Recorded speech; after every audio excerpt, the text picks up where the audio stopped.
ഇന്ന് പുറത്തു വന്ന രണ്ട് ക്രിക്കറ്റ് ന്യൂസാണ് നമ്മൾ ഇന്നത്തെ വീഡിയോയിൽ നോക്കുന്നത്. ആദ്യത്തെ ഒരു അപ്ഡേറ്റ് ഇന്ത്യയുടെ ക്യാപ്റ്റനുമായി ബന്ധപ്പെട്ടതാണ്. ധോണിക്ക് ശേഷം കോഹ്ലിയും കോഹ്ലിക്ക് ശേഷം രോഹിത് ശർമ്മയും ഇന്ത്യൻ ടീമിനെ നയിച്ചു. ഇപ്പോൾ രോഹിത് ശർമ്മയുടെ കാലാവധി കഴിഞ്ഞിരിക്കുകയാണ്.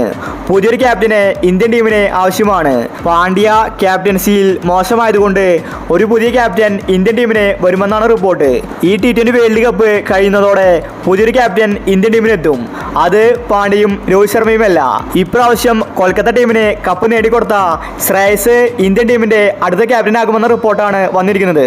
രോഹിത് പടിയിറങ്ങുമ്പോൾ ശ്രേയസ് ആയിരിക്കും ഇന്ത്യൻ ടീമിന്റെ മുഴുനീള ക്യാപ്റ്റൻ.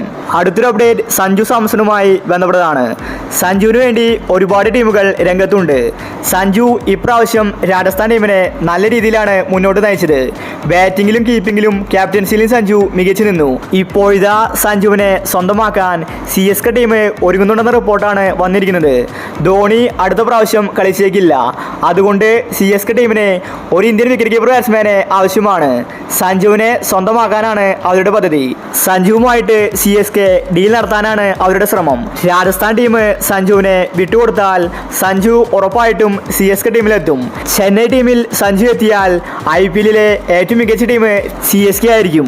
ഏറ്റവും കൂടുതൽ ഫാൻസ് CSK ടീമിനായിരിക്കും. ലേലത്തിൽ സഞ്ജുവിനെ CSK കൊണ്ടുപോകാൻ സാധ്യത കൽപ്പിക്കപ്പെടുന്നുണ്ട്.